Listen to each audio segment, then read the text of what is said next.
పరిశుద్ధుడైన మా పరలోకపు తండ్రి, ప్రవేశింపరాని తేజస్సులో మీరు నివసిస్తూ కోటాను కోట్ల దేవదూతలతో యెహోవా పరిశుద్ధుడు పరిశుద్ధుడు అంటూ గాన ప్రతిగానాలతో స్తుతింపబడుచున్న దేవా, మీ మహాప్రేమ కృప జాలి దయ కనికరాన్ని బట్టి స్తోత్రాలు.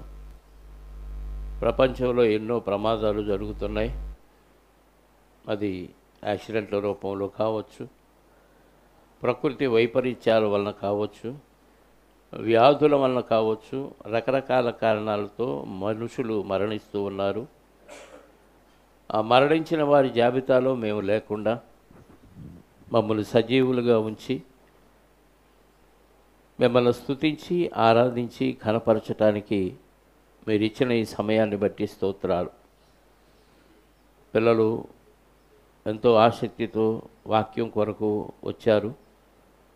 ఆసక్తిని పెంపొందించండి.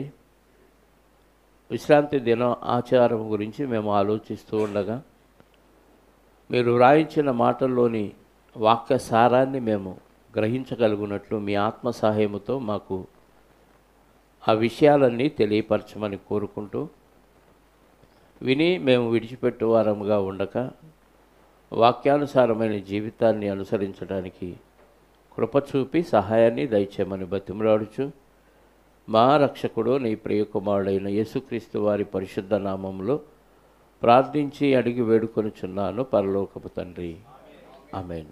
చేరి వచ్చిన మీ అందరికీ ప్రభు అయిన క్రీస్తు నామంలో నా శుభాలు వందనాలు. ప్రభునందు ప్రియమైన దేవుని వాళ్ళారా, దేవుడు విశ్రాంతి దినం గురించి మనకు అనేకమైన విషయాలు పోయిన వారంలో తెలియచేశారు. విశ్రాంతి దినం అనేది దేవుడికైతే విశ్రాంతి అవసరం లేదు, కానీ మనుషులుగా శరీరంలో ఉన్నాం కాబట్టి మనకు అవసరం. అయితే అదే సమయంలో 6 దినాలు కష్టపడిన మనం 7వ దినాన దేవునితో ఉంటాము కనుక పాపం చేయకుండా ఉండే అవకాశం ఉంటుంది. ఇదే స్థితి రేపు పరలోకంలో ఉంటుంది కాబట్టి పరలోకంలో ఎలా ఉండాలో నేర్పించడానికే విశ్రాంతి దిన ఆచారాన్ని ఆనాటి యూదులకి లేదా ఇశ్రాయేలీలకి ఏర్పాటు చేశారు. అయితే అందులో ఒక్కొక్క వాక్యంలో ఒక్కొక్క రెఫరెన్స్లో ఒక్కొక్క విషయాన్ని మనం నేర్చుకుంటూ వస్తున్నాం. అందులో మరికొన్ని విషయాలు ఈరోజు మనం నేర్చుకోగలిగితే నిర్గమకాండం 33వ అధ్యాయము 14 నుంచి 16 వచనాలు, లేదు 12వ వచనం నుండి చదువుదాం. మోషే యెహోవాతో ఇట్లనెను, చూడము, ఈ ప్రజలను తోడుకొని పొమ్మని నీవు నాతో చెప్పుచున్నావు, కానీ నాతో ఎవరిని పంపెదవో అది నాకు తెలుపలేదు.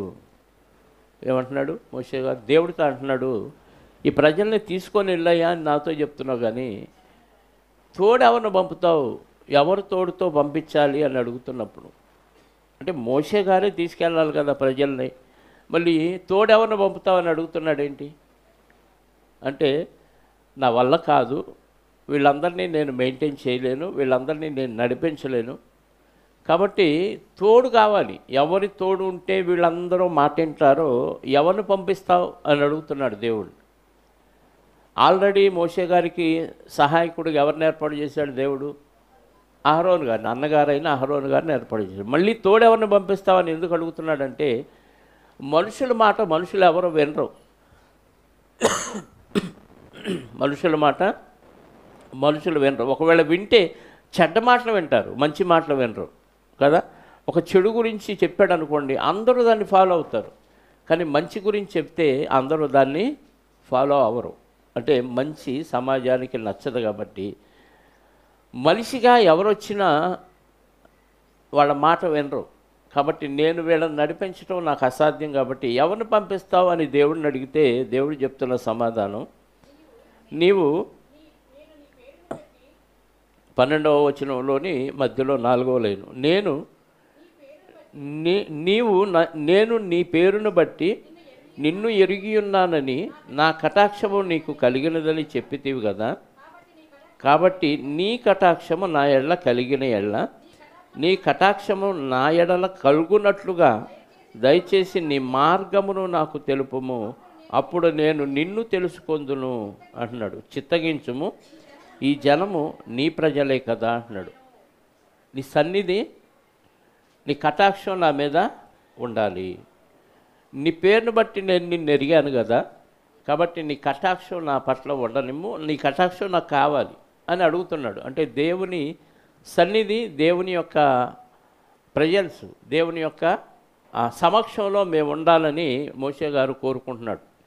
కోరుకున్నప్పుడు దేవుడు 14వ వచనంలో ఏమంటున్నాడు అంటే, అందుకు ఆయన నా సన్నిధి నీకు తోడుగా,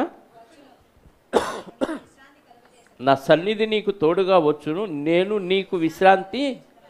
అంటే దేవుడి సన్నిధి ఉంటే మనిషికి ఏముంటుంది? విశ్రాంతి ఉంటుంది. మరి మనందరం ఎక్కడున్నాం? అందరూ విశ్రాంతిలో ఉన్నారా? గలిబిలిగా ఉన్నారా? అప్పుల బాధ గుర్తొచ్చింది, ఇంటికాడ వండుకున్న వంటకాలు గుర్తొస్తాయి, నగల మీద మమకారం ఉన్నవాళ్ళు నగల గురించి, డబ్బు మీద మమకారం ఉన్నవాళ్ళు డబ్బు గురించి, సమస్యలు, పగా ప్రతీకారాలు ఉన్నవాళ్ళు ఎక్కడ కూర్చున్నా నిద్రపోతున్నా వాళ్ళ మీద పగా ప్రతీకారమే గుర్తొస్తుంది. అంటే ప్రశాంతంగా ఉండరు ఎవరు. ప్రశాంతంగా ఉండాలంటే దేవుని సన్నిధి కావాలి. దేవుని సన్నిధి అంటే దేవుడు నాతో ఉన్నాడు, ఇంకా నాకేమీ కొదువ లేదు. దేవుడు నాతో ఉంటే నాకు ఇంకేం తక్కువ? ఈ ఆలోచనలో ఉన్నవాడికి ప్రశాంతత ఉంటుంది. దేవుడు ఉన్నాడేమో, ఉండొచ్చు, ఉండకపోవచ్చు అని మన మీద మనం ఆధారపడితే దేవుని సన్నిధిలో ఉన్న ప్రయోజనం లేదు. అంటే దేవుని సన్నిధిలో ఉంటే మనిషికి విశ్రాంతి, దేవుని సన్నిధి లేకపోతే మనిషికి విశ్రాంతి లేదు. అంటే ప్రశాంతత ఉండదు. నిజంగా మనం అందరం విశ్వాసం అయితే ఉంచాము అనుకుంటున్నాం, కానీ దేవుని మీద ఆధారపడి దేవుడు నాతో ఉన్నాడు, నా సమస్యలన్నీ ఆయనకు తెలుసు, నా గురించి నేను ఆలోచించాల్సిన అవసరం లేదు, నా గురించి నేను నిర్ణయాలు తీసుకోవాల్సిన అవసరం లేదు, నా గురించి నేను బాధపడాల్సిన అవసరం లేదు, ఎవరో ఏదో అన్నారని, ఎవరో ఏదో చేశారని నా గురించి నేను సతమతమైపోయి, ఇరిటేట్ అయిపోయి నన్ను నేనేదో చేసుకోవాలి అనే ఆలోచన నాకు రాకూడదు. ఎందుకంటే నా తోడుగా ఉన్న ఆయన సర్వశక్తిమంతుడు. సర్వశక్తిమంతుడు నాతో ఉంటే నాకు ఇంకేంటి దిగులు? ఈ విశ్వాసంలో ఉన్నవారికి దేవుని సన్నిధిలో ఉంటే వచ్చే ఆనందం వేరు. మోషే గారు అంతమందిని నడిపించడం నా వల్ల కాదు, నాకు ఎవరు తోడు వస్తారంటే నా సన్నిధి నీకు తోడుగా. రాసుకుంటారు కదా, పుస్తకాల మీద రాసుకుంటారు, ఇళ్ళ గోడల మీద రాసుకుంటారు, నా సన్నిధి నీకు తోడుగా వచ్చును అని. ఆయన సన్నిధి మనకు తోడుగా రావాలంటే మనం ఎలా ఉండాలి చెప్పండి? పరిశుద్ధంగా ఉండాలి, పాపం లేకుండా బతకాలి. వాళ్ళ మీద వీళ్ళ మీద తగాదాలు పెట్టుకొని, లోపల చెడు ఆలోచనలు పెట్టుకొని, కుట్రలు పెట్టుకొని, లోకం మీద ఆశతో, ధనాపేక్షతో, బట్టల మీద ఆలోచన, నగల మీద ఆలోచన, ఈ వంటకాల మీద ఆలోచన, ఇవన్నీ పెట్టుకుంటే దేవుడి సన్నిధి ఎలా ఉంటుంది? దేవుని సన్నిధి ఉండాలంటే దానికి తగ్గట్టుగా ఉండాలి. కొంతమంది ఇళ్ల మీద ఈ ఇంటికి యెహోవా అధిపతి అని బోర్డు పెడతారు, కానీ లోపల అధికారం అంతా ఎవరిది? సాతాను గాడిది. పేరేమో, టైటిల్ ఏమో ఇంటికి యెహోవా అధిపతి అని ఉంటుంది, లోపల అధికారం అంతా సాతాను గాడికి ఇచ్చేస్తారు. అలా ఉండకూడదు. దేవుని సన్నిధి వస్తే సమస్యలకు అసలు ఆస్కారం ఉండదు. అందుకే నా సన్నిధి నీకు తోడుగా వచ్చును, నేను నీకు విశ్రాంతి కలుగజేసేదని అనగా, మోషే నీ సన్నిధి రాని ఎడల ఇక్కడ నుంచి మమ్మల్ని తోడుకొని పోకము, నా ప్రజలను, నా ఎడలను, నీ ప్రజల ఎడలను నీకు కటాక్షము కలిగినది దేనివలన తెలియబడును? నీవు మాతో ఉండుట వలననే కదా. అట్లు మేము అనగా నేనును నీ ప్రజలను భూమి మీద ఉన్న సమస్త ప్రజలలో నుండి ప్రత్యేకించబడుదుమని ఆయనతో. అంటే దేవుని సన్నిధి, దేవుని బిడ్డలతో ఉంటే లోకంతో సంబంధం ఉంటుందా ఉండదా? ప్రత్యేకించబడతాం. మనం బాప్తీసం తీసుకునేటప్పుడే పేతురు గారు ఏం చెప్పాడు? అపోస్తలుల కార్యాలు 2:38లో, మీరు మూర్ఖులకు ఈ తరం వారికి వేరై, 39 కదా, రక్షణ పొందాలి, వేరై రక్షణ పొందాలి, వేరై రక్షణ పొందాలి. అంటే వేరవటం అంటే ప్రత్యేకించబడాలి. ఎలా ప్రత్యేకించబడాలంటే లోకంతో సంబంధం లేకుండా, ఎవరితో మాట్లాడకుండానా చెప్పండి? లోకస్తులతో మాట్లాడకుండా సపరేట్గా ఉండాలంటే అలా కాదు. లోక ఆలోచన వేరు, లోకంలో ఉన్న వ్యక్తుల ఆలోచన విధానం వేరు, లోకానికి విరుద్ధంగా అంటే దేవునితో ఉన్న ప్రజల ఆలోచన విధానం వేరు. లోకస్తులు లోకాన్ని ఆకర్షిస్తారు. లోకంలో ఉన్న తిండి కోసం, బట్ట కోసం, నగల కోసం, ఆస్తుల కోసం, ఐశ్వర్యాల కోసం, పదవుల కోసం, ఇవన్నీ సంపద కోసం ఆలోచిస్తూ ఉంటారు.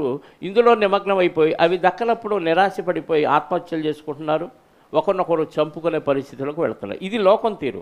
కానీ క్రైస్తవులు లేదా దేవుని పిల్లలైన వారు ఎలా ఉండాలి?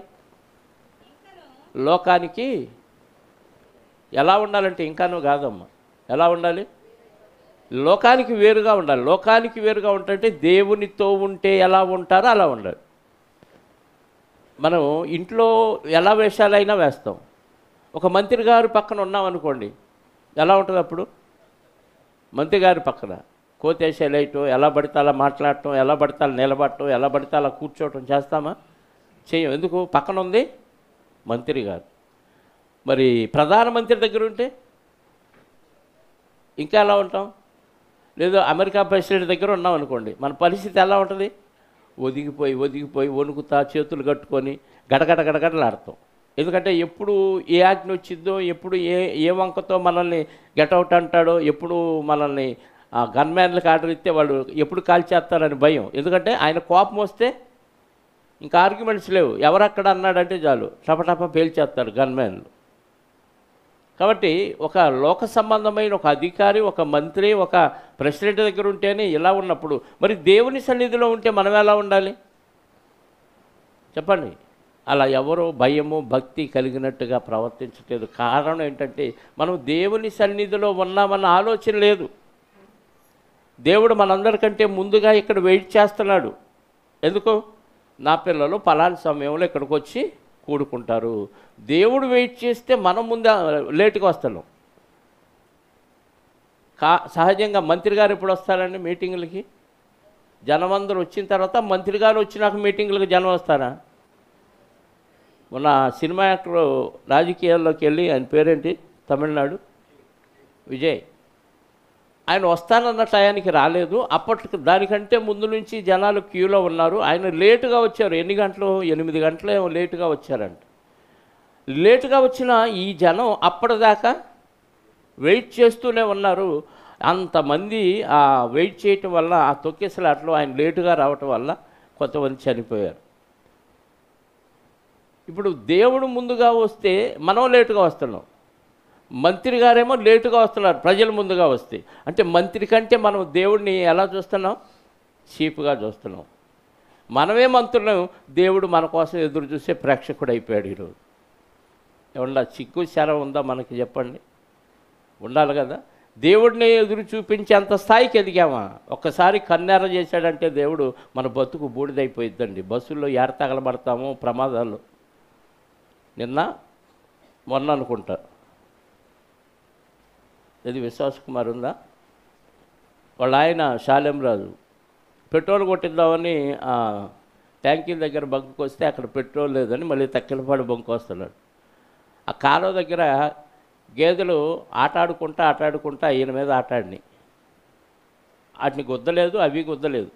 వాటిని ఎక్కడ గుద్దేస్తామని సడన్ బ్రేక్ వేసి బ్యాలెన్స్ ఆపుకోలేక పడటం వల్ల ఈ పక్కంతా దెబ్బ తగిలింది. కంటి దగ్గర తగిలింది. కొంచెం ఇటు తగిలిందంటే స్పాట్లో అయిపోతాడు. అంటే మన బ్రతుకు చాలా స్వల్పమైంది, అల్పమైంది. ఎప్పుడు చనిపోతామో తెలియదు. మరి ఏ ధీమాతో అంత ధైర్యంగా బతుకుతున్నాం? అన్ని అవయవాలు బాగుండి ఆరోగ్యం బాగుంది కాబట్టి లేటుగా రాగలుగుతున్నాం. డాక్టర్ పలానా టయానికి ఉంటాను, ఆ టైం దాటితే నేను ఉండనంటే ఏం చేస్తావు? నీకు అవసరమైన డాక్టరు ఉంటే ఉండు, లేకపోతే లేదు. నా టయానికి నేను వస్తాను అంటావా? అంటే నీ బతుకు బస్ స్టాండ్ అయిపోతుంది కదా. మన ఆరోగ్యం మెరుగుపడదు. ఒక డాక్టర్కి ఇచ్చిన విలువ, ఒక మంత్రికి ఇచ్చిన విలువ, ఒక ప్రేక్షకుడికి ఇచ్చిన విలువ దేవుడికి ఇవ్వకపోవటం అనేది నిజంగా మనకు భక్తి ఉన్నట్టా లేనట్ట? నువ్వు దేవుని సన్నిధిలో ఉండు, నీ ప్రాబ్లమ్స్ అన్నీ సెట్ అయిపోతాయి అంటున్నాడు. నా సన్నిధి నీకు తోడుగా వచ్చును అంటే దేవుడు సన్నిధి ఉంటే నీకు అన్ని సమస్యలు పరిష్కారం అవుతాయి. సమస్యల బట్టి దేవుడికి దూరం అవుతున్నావు నువ్వు. ఈ సమస్య అయిపోతే అప్పుడు నేను దగ్గరకు వస్తానంటున్నావు. సమస్యలు బతుకున్నంతకాలం అయిపోతాయా? అయిపోవా? అయిపోవు. నువ్వు దేవుడి దగ్గరికి వస్తే సమస్యలన్నీ పటాపంచలైపోతాయి. ఒకవేళ వస్తే గీస్తే దేవుడిని బట్టి సమస్య వస్తుంది. అది కూడా నిన్ను పరీక్షించి నిన్ను ఒక మెట్టు ఎక్కించడానికి పెడతాడు దేవుడు శోధనలు. అందుకే మోషే గారికి అర్థమైపోయింది, నీ సన్నిధి నాకు వస్తేనే మేము వెళ్తాం, నీ సన్నిధి రాకపోతే మేము వెళ్ళాం. రావటం వల్ల ఏమవుతుందంటే మేము లోక జనాల్లో ప్రత్యేకించబడతాం, సపరేట్ జనాంగం. అబ్బా వీళ్ళ దేవుడు ఎంత గొప్పోడ్రా, వీళ్ళు ప్రత్యేకించాడు, వీళ్ళకి కావలసినవన్నీ దేవుడే చూసుకుంటున్నాడు. ఏ మంత్రి తన వారిని అన్నీ చూసుకోడు, కొంత చూసుకుంటాడు, అన్నీ ఆయన చూసుకోడు. వాళ్ళ బట్టల సంగతి దేవుడే చూసుకున్నాడు, వాళ్ళ ఆహారం సంగతి దేవుడే చూసుకున్నాడు, వాళ్ళ ఆరోగ్యం సంగతి దేవుడే చూసుకున్నాడు.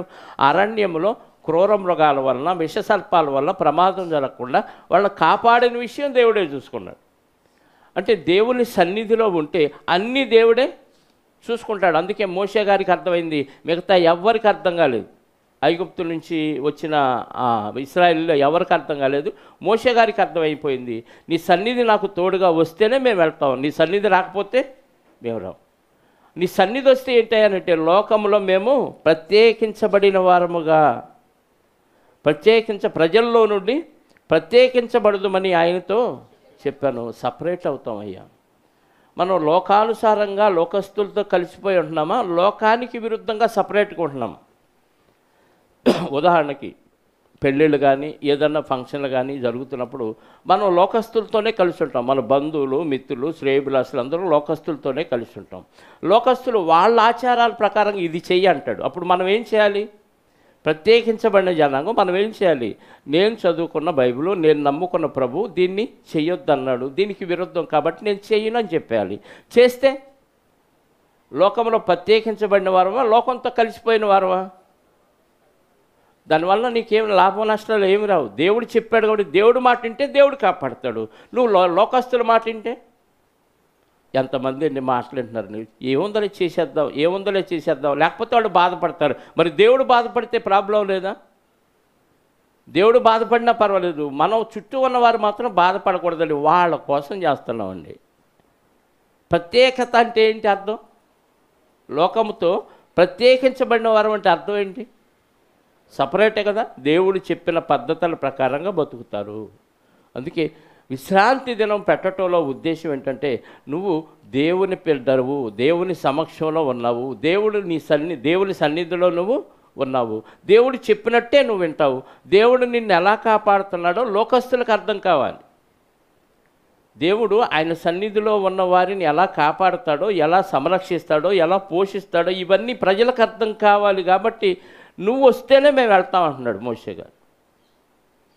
దేవుడు సన్నిధి ఎక్కడ దూరం అయిపోద్దో, నేను చేసిన తప్పు వలన అని భయపడే వాళ్ళు కనపట్టలేదు. ఆలస్యంగా వచ్చేవాళ్ళు ఆలస్యంగా వస్తున్నారు. ఆచరణ లేకుండా ఎవరి ఇష్టానుసారంగా వాళ్ళు బతుకుతున్న వాళ్ళు చాలామంది ఉన్నారు. మరి ఇలా బ్రతకటం వల్ల దేవుని సన్నిధి ఉంటుందా? నీతో ఉంటుందా ఉండదా? మనకిష్టం లేనిది ఎవరైనా చేస్తే అలుగుతాం వాళ్ళ మీద, ఇంకా నీకు నాకు కటీఫ్ అంటాం. మరి దేవుడికి ఇష్టం లేని పనులు చేసి ఎలా దర్జాగా బతకగలుగుతున్నారు? బతుకుతున్నామంటే మన గుండె ధైర్యం చాలా గొప్పదండి.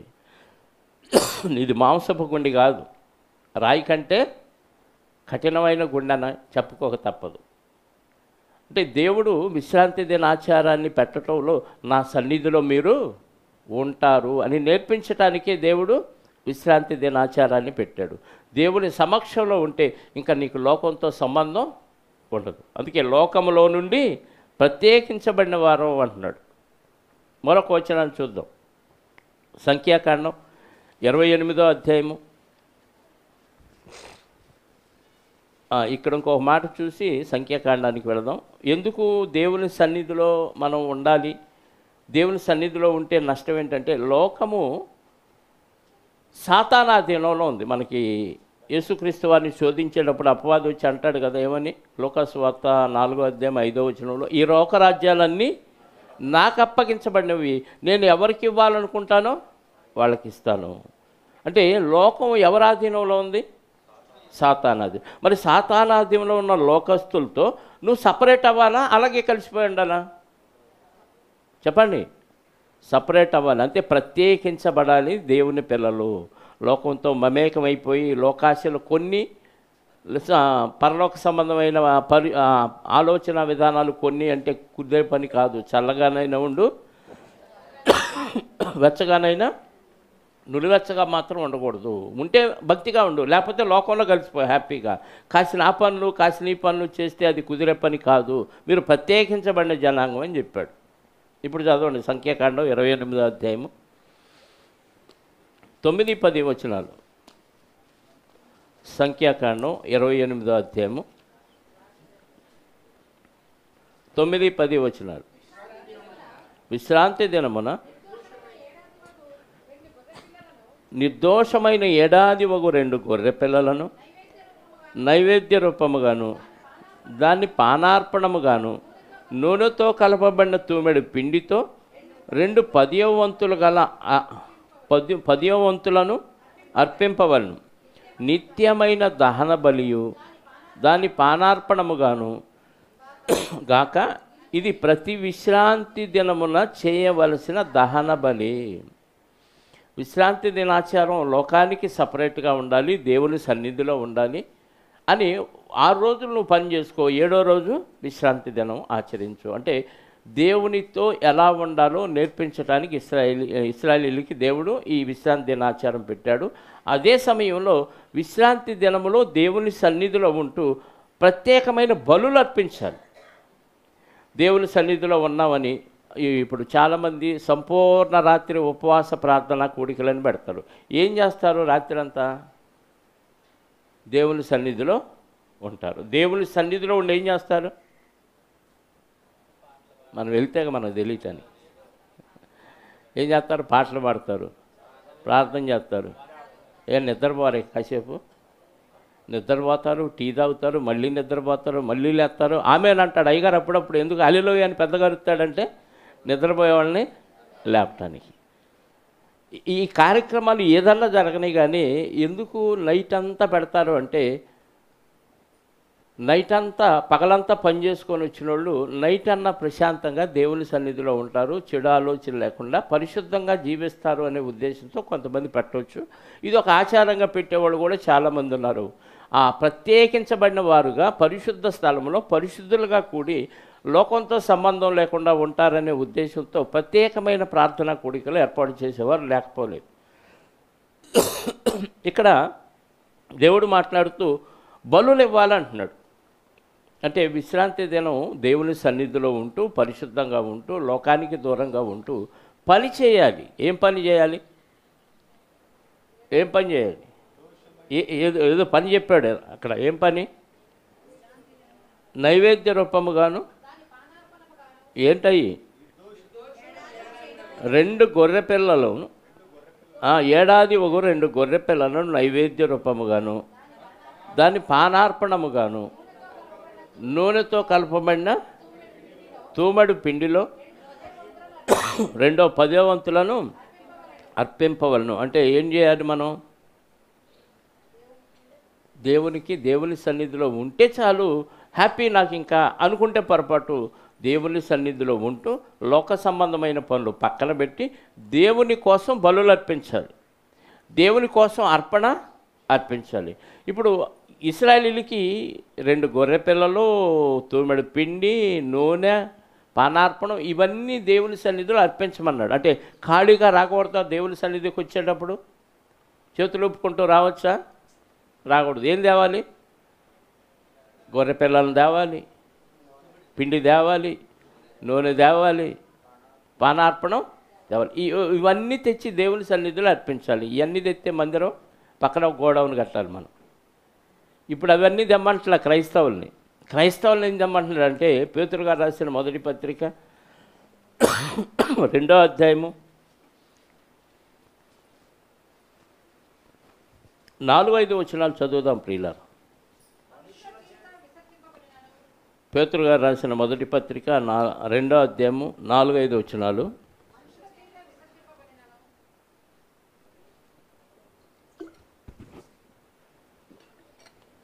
చదవండి. మనుషుల చేత విసర్జించబడినను దేవుని దృష్టికి ఏర్పరచబడినది అమూల్యమును సజీవమునైన రాయి యొద్దకు ప్రభువునొద్దకు వచ్చిన వారై యేసుక్రీస్తు ద్వారా, జాగ్రత్తగా వినండి, యేసుక్రీస్తు ద్వారా క్రైస్తవులు దేవునికి ఎత్తేయకండి. అనుకూలం అంటే మన ఇష్టానుసారంగా చేయొచ్చు అని అర్థం. మనకు అనుకూలమైంది కాదు, దేవునికి అనుకూలమైన సజీవ ఆత్మ సంబంధమైన బలులను అర్పించుటకు పరిశుద్ధ యాజకులుగా ఉండునట్లు మీరును సజీవమైన రాళ్ల వలె ఉండి ఆత్మ సంబంధమైన మందిరముగా, అంటే ఇప్పుడు కూడా బలులు ఇస్తూ రావాలా దేవుని సన్నిధికి? లేవా? అక్కడ ఉందా లేదా? మరి వచ్చి అంటారేంది? బలులు ఇవ్వాలి ఇప్పుడు కూడా. ఏ బలు ఇవ్వాలి అంటే అర్థం? ఆత్మ సంబంధమైన బలులంటే అర్థం సువార్తను ప్రకటించి కొన్ని ఆత్మల్ని దేవుని కోసం తీసుకురావాలి. నీ ఆత్మ దేవుని చెంతకు వెళ్ళటానికి, పరలోకం వెళ్ళటానికి ఏవేవైతే లోపల అభ్యంతరాలు ఉన్నాయో, నీ ఆత్మతో పాపపు సంబంధమైన విషయాలు ఏవైతే ఉన్నాయో ఇవన్నీ బలు ఇచ్చేయాలి. నీ ఆత్మ పరలోకం చేరటానికి నీ ఆత్మలో కొంత కల్మషం ఉంది. అది ఎదుటోళ్ళ మీద పగ కావచ్చు, స్వార్థం కావచ్చు, అసూయ కావచ్చు, ద్వేషం కావచ్చు, అబద్ధాలు కావచ్చు, మోసం కావచ్చు, ఇంకా కొంచెం పెద్ద పెద్ద పాపాలు కావచ్చు. ఇవన్నిటినీ ఏయో కొన్నన్నా ఉండవచ్చు. ఉంటాయా? ఉంటాయి. వాటన్నిటిని ఏం చేయాలి? బలులు ఇవ్వాలి. దేవునికి బలిచ్చేసి తీసేసుకోవాలి.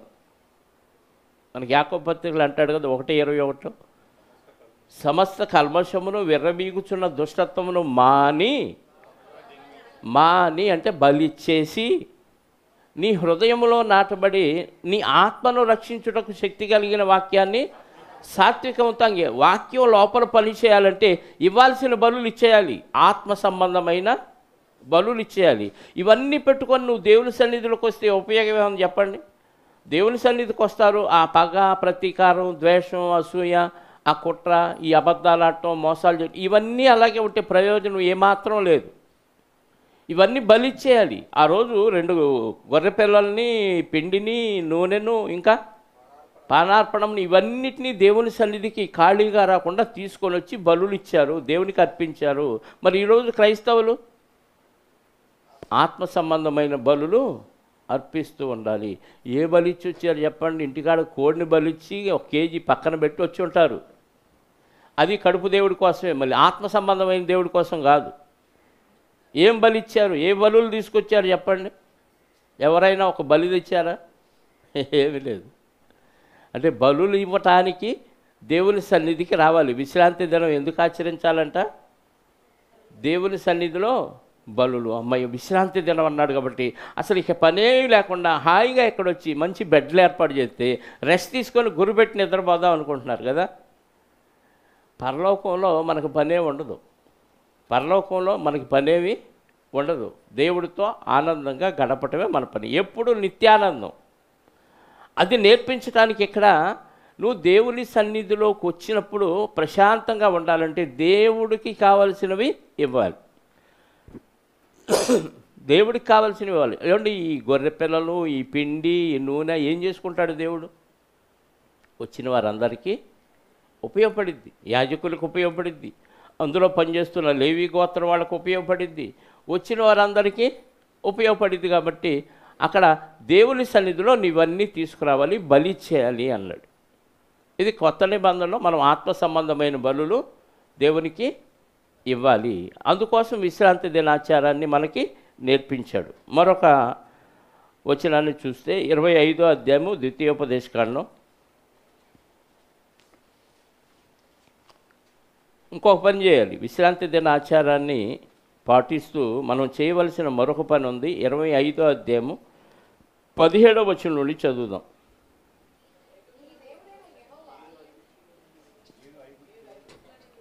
25:17 మీరు ఐగుప్తులో నుండి వచ్చుచుండగా మార్గమున అమాలేకీయులు నీకు చేసిన దాన్ని జ్ఞాపకం చేసుకున్నాము. ఐగుప్తులో నుంచి వీళ్ళు కనాన్ దేశానికి ప్రయాణంలో మార్గంలో అమాలేకీయులు అనే ఒక తెగవారు, ఒక జాతి వారు వీళ్ళకి ఏం చేశారో ఒకసారి గుర్తుపెట్టుకో. రానివ్వలేదు వాళ్ళు, అది గుర్తుపెట్టుకోండి. అది అతడు ఎవరు? అమాలేకీయుడు. వీరు దేవుని జనాంగం, వీళ్ళ జోలికి పోకూడదు, వీళ్ళ పక్షంగా దేవుడు ఉన్నాడన్న విషయాన్ని అమాలేకీయుడు మర్చిపోయి దేవుడంటే ఏమి లెక్క లేకుండా భయపడక మార్గమున నీకు ఎదురుగా వచ్చి నీవు ప్రయాసపడి అలసి ఉన్నప్పుడు నీ వారిలో నీ వెనుకనున్న బలహీనను అందరినీ హతము చేశాను. నువ్వు ప్రయాణం చేసి చేసి అలిసిపోయినప్పుడు, యుద్ధానికి రెడీగా లేనప్పుడు వెన్నుపోటు పొడిచారు అమాలేకీయులు. చాలామందిని చంపేశారు వెనక్గా వచ్చి. నీకు ద్రోహం చేసిన వాడిని నువ్వు బతకనీయకూడదు. కాబట్టి నీవు స్వాధీనపరుచుకున్నట్లు నీ దేవుడైన యెహోవా స్వాస్థ్యముగా నీకిచ్చుచున్న దేశములో, అనగా కనాను దేశములో చుట్టుపట్లనున్న నీ సమస్త శత్రువులు లేకుండా చేసి నీ దేవుడైన యెహోవా నీకు విశ్రాంతి దయచేసిన తరువాత ఆకాశము క్రింద నుండి అమాలేకీయుల పేరు తుడిచివేయవలను.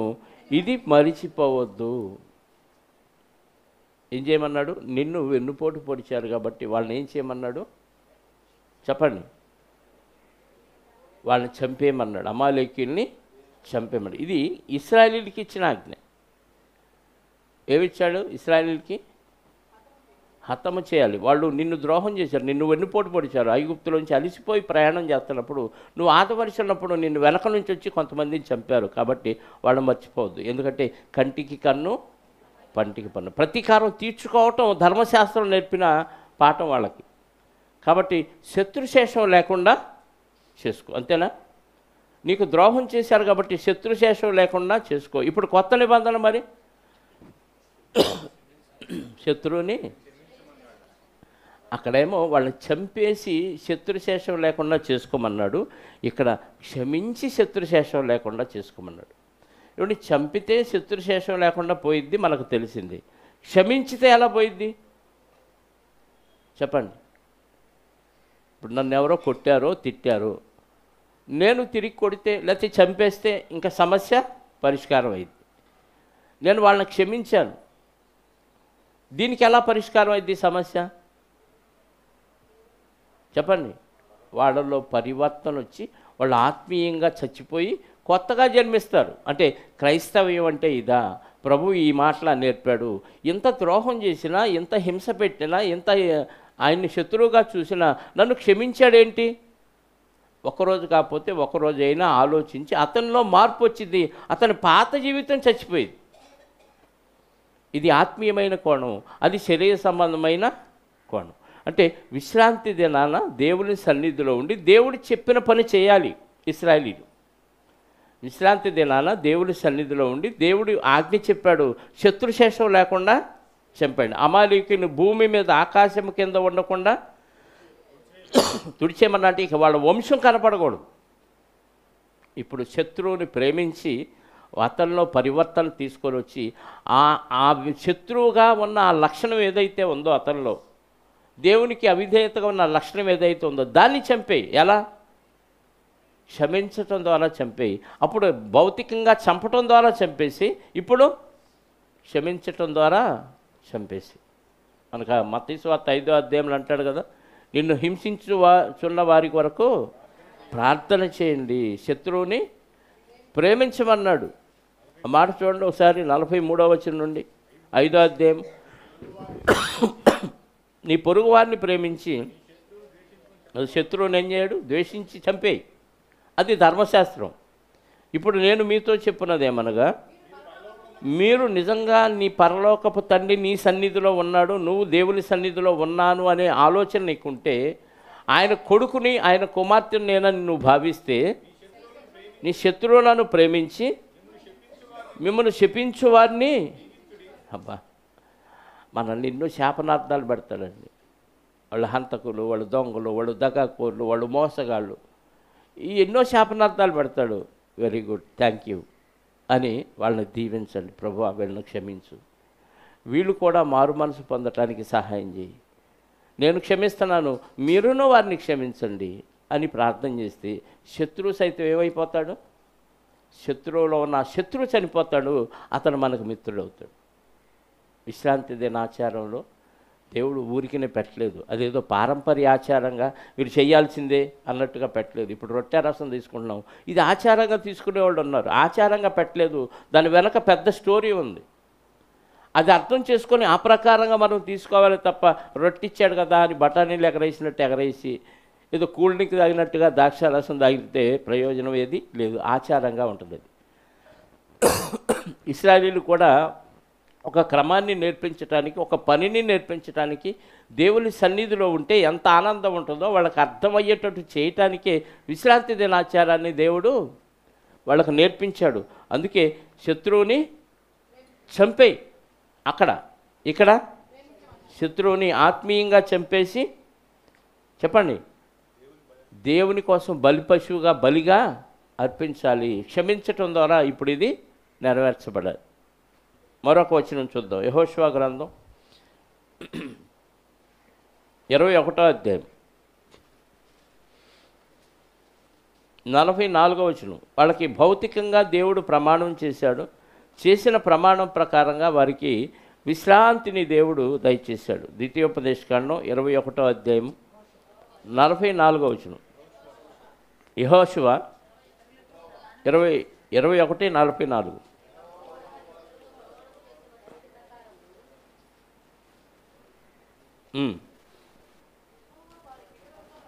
యెహోవా వారి పితరులతో ప్రమాణము చేసిన ప్రకారము వాటన్నిటి ప్రకారము అన్ని దిక్కుల యందు వారికి విశ్రాంతి కలుగజేసెను. యెహోవా వారి శత్రువులందరినీ వారి చేతికి అప్పగించి ఉండెను కనుక వారిలో ఒకడును ఇశ్రాయేలు ఎదుట నిలవలేకపోయాను. యెహోవా ఇశ్రాయేలులకు సెలవిచ్చిన మాట అన్నిటిలో ఏదీ తప్పి ఉండలేదు, అంతయు పాలు తేళ్లు ప్రవహించే దేశానికి మిమ్మల్ని చేర్చి మీకు విశ్రాంతిని ఇస్తానన్నాడు. భౌతికమైన విశ్రాంతి ఇది. ఏ విశ్రాంతి? భౌతికమైన విశ్రాంతి.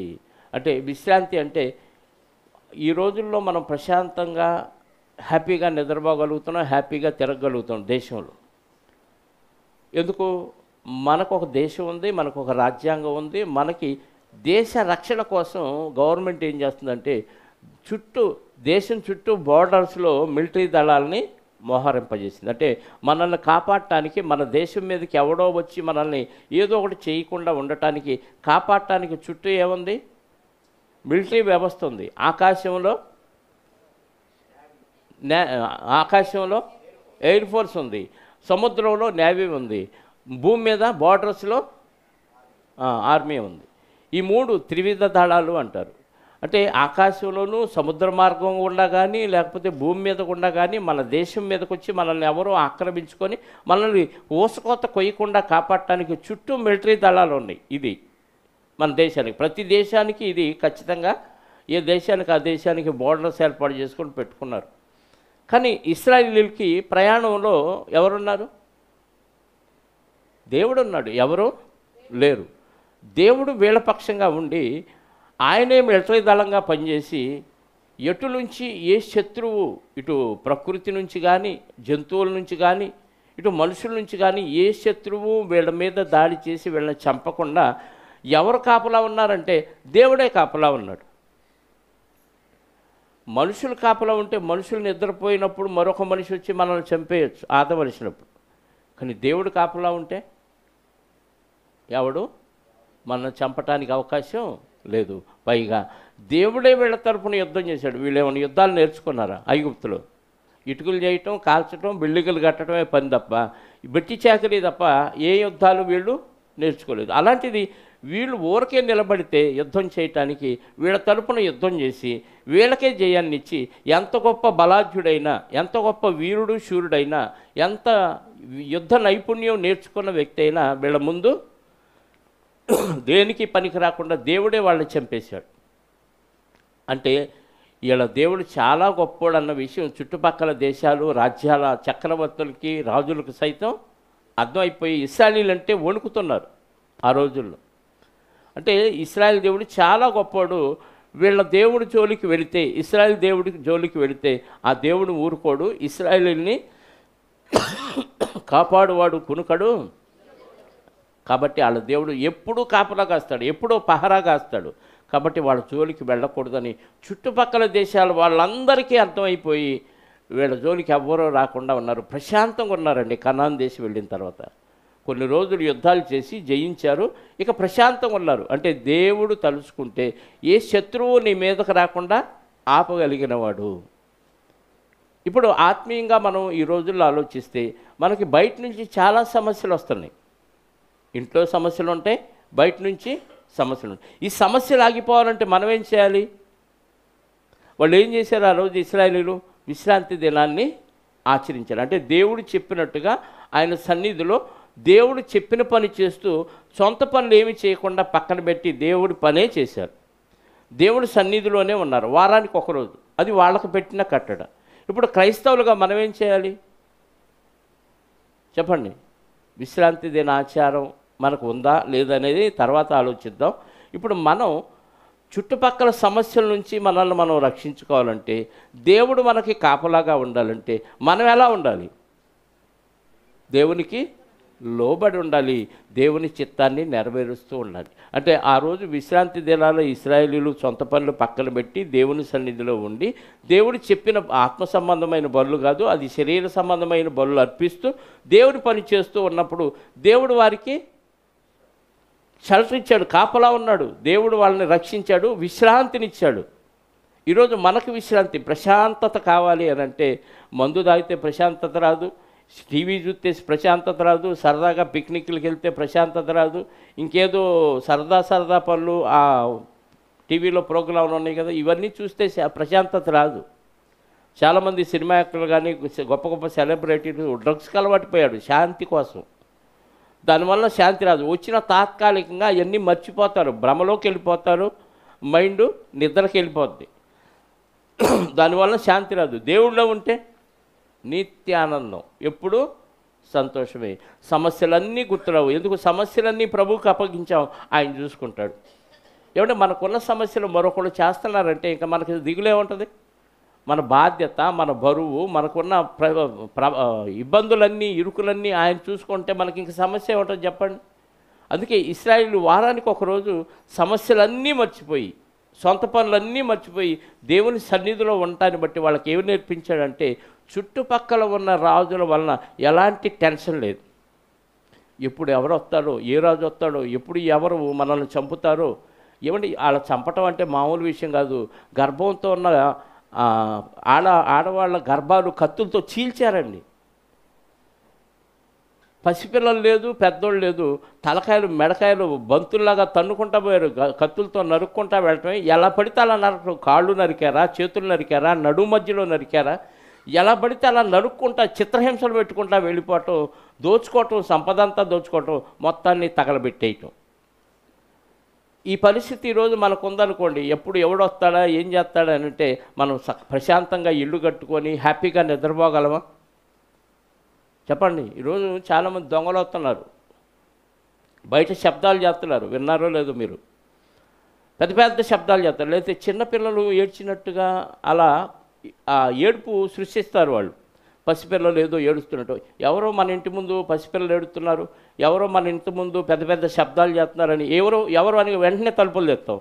తలుపులు దిగానే లోపలికి వచ్చేస్తారు, మొత్తాన్ని లేపేస్తారు, ఇల్లంతా దోచుకొని వెళ్ళిపోతున్నారు. భయంకరమైన దోపిడీదారులు ఉన్నారు. ఆ రోజుల్లో అలాంటి పరిస్థితి ప్రపంచం అంతా ఉంది. ఎవరెవరికి కాపలా లేదు. ఏ దేశం వాడు ఏ దేశం మీదకైనా ఎప్పుడైనా రావటం, ఆ మొత్తాన్ని చంపేయటం, ఆ సొమ్మంతా కొల్లగొట్టుకెళ్ళి బలవంతుడిదే రాజ్యం అన్నట్టుగా ఆ రోజుల్లో జరుగుతున్నప్పుడు, అలాంటి దినాల్లో ఇశ్రాయేలీయుల మీదకి ఎవడో రాకుండా దేవుడే వాళ్ళకి కాపలా ఉండి వారికి విశ్రాంతినిచ్చాడు. అంటే ఇందులో మనం నేర్చుకునే పాఠం ఏంటంటే, నువ్వు దేవుని సన్నిధిలో ఉండి దేవుడి పనులు నువ్వు చేస్తూ ఉంటే, పరిశుద్ధత పోగొట్టుకోకుండా నువ్వు దేవుని చిత్తాన్ని నెరవేరుస్తూ ఉంటే, దేవుడే నీకు ఏమిస్తాడు? కాపలా ఉంటాడు. యెహోవా నా కాపరి రాసుకుంటారు, ఆటోల మీద, బళ్ళ మీద, ఇళ్ళ మీద, అన్నిటి మీద రాసుకుంటాడు. దేవుడి కాపరిగా ఉండాలంటే నువ్వెలా ఉండాలి? రాసుకుంటే కాపలా కాస్తాడా? ఇది వాచ్మెన్గా జీతం ఇచ్చి పెట్టేసుకున్నట్టు ఆయన్ని యెహోవా నా కాపరని పెట్టేసుకుంటాడు. ఆడు తాగుతూ ఆటో నడుపుతాడు. తాగుతూ ఆటో నడిపేవాడికి కూడా ఆయన వాచ్మెనా? కాపలా కాస్తాడా? చెప్పండి. దేవుని చిత్తాన్ని నెరవేర్చడు, అసలు వాడు బాప్తీసమే తీసుకోడు. అతను కూడా రాపించుకుంటాడు. ఏమని? యెహోవానా? ఏ జీతం ఇచ్చి ఏదో వాచ్మెన్ని పెట్టుకున్నట్టుగా రాస్తే ఆయన కాపలా కాస్తాడండి? అలా కాపలా కాస్తాడని రాసుకున్న ఆటోలు కానీ బస్సులు కానీ ఏదైనా యాక్సిడెంట్ అయ్యి చచ్చిపోయిన వాళ్ళు లేరు? ఆటో గొల్లగొల్లైపోయిన సందర్భాలు చూడలే? మరి ఎందుకు కాపలా కాయలేదంటే ఆయన కాసే విధంగా నువ్వు లేవు. నువ్వు ఆయన కాచే విధంగా ఉండి రాసుకో. అసలు రాసుకోపోయినా పర్లేదు, ఎందుకు? కనపడని కాపలా ఆయన. ఆయన దేవదూతలు పెట్టి నిన్ను సురక్షితంగా కాపాడుతాడు. మొన్న మాట్లాడాను, జనాలు ఎన్నో ప్రమాదాలు జరుగుతున్నాయి, ఎన్నో యాక్సిడెంట్స్ జరుగుతున్నాయి. ఈ మధ్య బస్సులు విపరీతంగా కాలిపోతున్నాయి. ఇన్ని కాలిపోయి ఇంతమంది చనిపోతుంటే దేవుడు ఎందుకు కాపాడట్లేదు?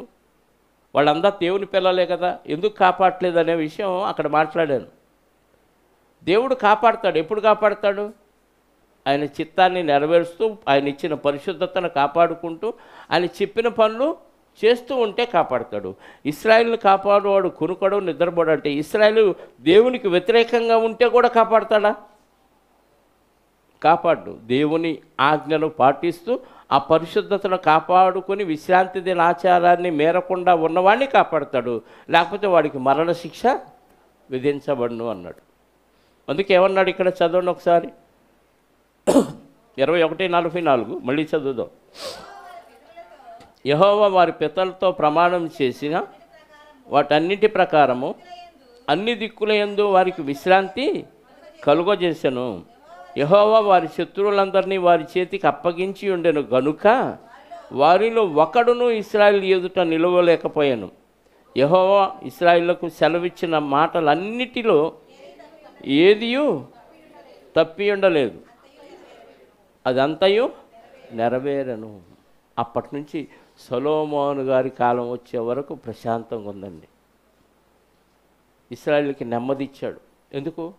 మంచిగా ఇశ్రాయేలీయులు దేవుని ఇష్టాన్ని నెరవేరుస్తూ బతుకుతున్నారు కాబట్టి, ప్రతి విశ్రాంతి దినాన్ని పరిశుద్ధంగా ఆచరిస్తున్నారు కాబట్టి. సొలొమోను గారి కాలంలో ఒకసారి ఒక మాట చూడండి, అది కూడా చూసుకొని ముగించుకుందాం. దినవృత్తాంతాల మొదటి గ్రంథం 22వ అధ్యాయము 9-10 వచనాలు.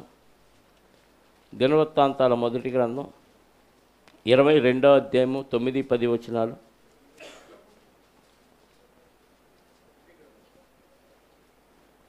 మొదటి గ్రంథం. నీకు పుట్టబోవు కుమారుడు సమాధానకర్తగా ఉండును, చుట్టూ ఉండు అతని అందరినీ నేను తోలివేసి అతనికి సమాధానము కలుగజేస్తును. అందువలన అతనికి సొలొమోను అను పేరు. సొలొమోను అంటేనే సమాధానం అని అర్థం. చుట్టూ ఉన్న అందరినీ ఏం చేస్తాడు? తోలివేసి అతనికి సమాధానము కలుగజేస్తాను. అందువలన అతనికి సొలొమోను అని పేరు పెట్టబడును. అతని దినములలో ఇశ్రాయేలుకు సమాధానమును విశ్రాంతియు దయచేయుదును. ఏం చేస్తాడంటే సొలొమోను గారి దినాల్లో సమాధానం, విశ్రాంతి. అంటే ఇక శత్రువుల భయం ఏది వాళ్ళకుండా, టెన్షన్గా తిని నిద్రపోయే పరిస్థితి లేదు. ఇప్పుడు ఎప్పుడు ఎవరు వస్తారో, మీద పడతారో, ఎప్పుడు ఎవరు చంపుతారనే భయం ఉంటే సరిగ్గా తిండి తినలేము, సరిగ్గా నిద్రపోలేము, సరిగ్గా ఏ ఫంక్షన్ కూడా చేసుకోలేము. పెళ్లి చేస్తున్నాం, వీళ్ళు పెళ్లి చేసుకొని కొత్తగా ఉంటారు, ఎప్పుడు ఏ శత్రువు వచ్చి ఏం చేస్తాడో భయం. గర్భంతో ఉంది, గర్భంతో ఉన్న ఏ గర్భాన్ని ఎవడొచ్చి చీల్చేస్తాడో టెన్షను. అంటే ఏ మంచి ఆలోచించాలన్నా వెంటనే శత్రువు గుర్తొస్తాడు, ఎప్పుడు ఎవడొచ్చి మీద పడతాడనే టెన్షన్తో ఏం బతుకుతారండి? ప్రశాంతంగా బతకగలరు ఎవరైనా? తుఫాను వస్తుంది, అల్లకల్లోలం చేసిద్దంటేనే ప్రశాంతంగా ఇళ్లలో ఉండలేకపోతున్నారు కదా. భూకంపం వస్తుందంటే ఎప్పుడు ఏ భూమి నెర్రిడిచి ఎలా ఇళ్ళన్నీ నేలమట్టం కూల్చేసి లోపల కలిపేసుకుంటుందనే టెన్షన్. వీటికే టెన్షన్ పడుతుంటే ఏ శత్రువు వచ్చి ఎప్పుడు మీద పడతాడనే భయంతో మనం ఉంటే ఇంకా ప్రశాంతంగా ఎక్కడ బతుకుతామండి? కానీ దేవుడే అందరినీ సద్దుమణిగించేసి దేవుని భయాన్ని వాళ్ళకు చూపించి ఇశ్రాయేలు జోలికి ఎవడో వెళ్ళొద్దు అని వాళ్ళని అందరినీ నిమ్మళపరిచి వీళ్ళకి ఏమి ఇచ్చాడు? విశ్రాంతిని ఇచ్చాడు, సమాధానాన్ని ఇచ్చాడు. సమాధానం ఉంటే ఆరోగ్యం బాగుంటుంది, సమాధానం ఉంటే మైండ్ బాగుంటుంది, సమాధానం ఉంటే నీ జీవితం అంతా హ్యాపీ. ఈ హ్యాపీ పరలోకంలో ఉంటుంది కాబట్టి ఇక్కడ నేర్పించడానికే దేవుడు విశ్రాంతి దినాచారాన్ని మనకిచ్చాడు, నేర్పిస్తున్నాడు ఇశ్రాయేలీయులకి. అదేదో పారంపర్య ఆచారంగా చేయమని నేర్పించలేదు. అది ఎంత గొప్పదో రేపు ఈ ఈ విశ్రాంతి, ఈ ప్రేమ, ఈ సమాధానం, ఈ యొక్క నెమ్మది పరలోకంలో ఉంటాయి కాబట్టి ఇవన్నీ ఇక్కడ నువ్వు నేర్చుకొని అనుభవించాలి, ఇదే నాకు కావాలి అనే కోరిక నీకు కలగటం కోసమే విశ్రాంతి దినాచారాన్ని దేవుడు నేర్పించాడు. ప్రార్థన చేసుకుందాం, వచ్చే వారం మిగిలిన భాగం మాట్లాడుకుందాం. పరమునందు ఆసీనుడవై ఈ చరాచర జగత్తును అందులో సమస్తాన్ని సృజించి సర్వ మానవాళిని ఇందులో పుట్టించి వారికిచ్చిన ఆయుష్కాలం అంతా తండ్రి మీరు వాళ్ళని పోషిస్తూ కాపాడుతున్నందుకు స్తోత్రాలు. అంత మాత్రమే కాక ప్రత్యేకించబడిన జనాంగంగా ఒకనాడు ఇశ్రాయేలుని మీరు ఎన్నుకున్నారు.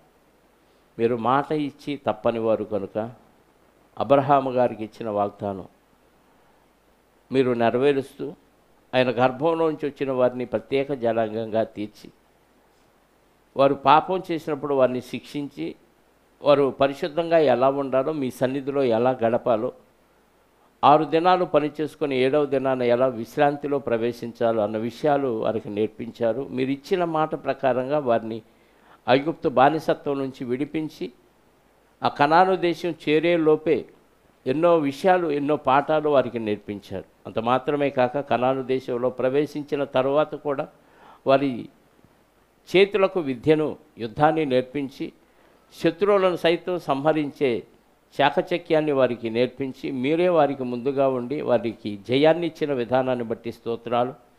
ఇదిగోనైనా యెహోషువ గారి దినములు మొదలుకొని సొలొమోను గారి దినముల వరకు మీరు ఇశ్రాయేలుకు ఇచ్చిన శాంతిని, సమాధానాన్ని బట్టి స్తోత్రాలు. అలాంటి శాంతిని, సమాధానాన్ని 2000 సంవత్సరాల నుంచి ప్రపంచం మొత్తానికి ఇవ్వాలని మీరు ఆశపడ్డారు. అందులో కొద్దిమంది మాత్రమే క్రీస్తును అంగీకరించి ఆ సమాధాన సువార్తను చేపట్టి సమాధానంతో బ్రతుకుతున్నారు. కానీ నామకార్థులుగా బ్రతుకుతూ సమాధానం లేని స్థితిలో ఎంతోమంది ఉన్నారు. వారికి విశ్రాంతి లేదు నాయన. మాకైతే మీరు నెమ్మదిని, విశ్రాంతిని దయచేసినందుకు మీకు కృతజ్ఞతాస్తుతులు క్రీస్తు ద్వారా చెల్లిస్తూ ఇక్కడ చేరిన ప్రతి బిడ్డ మీ విశ్రాంతిలో ప్రవేశించడానికి కావలసిన వాక్యాన్ని వారు నేర్చుకొని వాక్యానుసారంగా జీవించడానికి కృప చూపి సహాయాన్ని దయచేయండి. వచ్చిన బిడ్డల్లో ఎవరెవరికి అనారోగ్యం ఉందో, ఎవరెవరికి ఆర్థిక సమస్యలు ఉన్నాయో, ఎవరెవరికి మానసిక సమస్య, బలహీనతలు ఉన్నాయో వారందరూ మీ సన్నిధిలో ఉంటే వీటన్నిటి నుంచి వారు విడుదల పొందుతారని, సమాధానం మీరు ఇవ్వగలిగిన సామర్థ్యం మీకు మాత్రమే ఉందన్న విషయాన్ని ఎరిగి వారు మీలో ఎదిగి ఫలించడానికి సహాయాన్ని దయచేయమని కోరుకుంటూ మీ సన్నిధిలో వారు ఉండటానికి, మనసు పెట్టడానికి వారికి మంచి హృదయాన్ని దయచేయమని కోరుకుంటూ వచ్చిన బిడ్డలందరినీ సురక్షితంగా వారి గృహాలకు చేర్చండి. దారిలో ఎలాంటి ప్రమాదానికి వారి గురి కాకుండా తండ్రి వారిని సురక్షితంగా వారి గమ్యానికి చేర్చమని కోరుకుంటూ మరి జరగవలసిన 2 ఆరాధనా కార్యక్రమాలు కూడా మీ వాక్యానుసారంగా, మీ చిత్తానుసారంగా క్రమంగా మర్యాదగా జరిగించి మీరు మాత్రమే మహిమ పొందమని కోరుకుంటూ మా రక్షకుడు నీ ప్రియకుమారుడునైన క్రీస్తు యేసు యొక్క సమాధానం కలిగిన నామములో ప్రార్థించి అడిగి వేడుకొనిచున్నాను పరలోకపు తండ్రి, ఆమేన్. మనందరి కన్న తండ్రి అయిన దేవుని ప్రేమ, ఆయన ప్రియకుమారుడైన యేసుక్రీస్తు వారి కృప, పరిశుద్ధాత్మ యొక్క అన్యోన్య సహవాసము ఇప్పుడు ఎల్లప్పుడూ సకల పరిశుద్ధులకు సదాకాలము తోడయుండి నడిపించునుగాక. ఆమేన్. అందరికీ వందనాలు.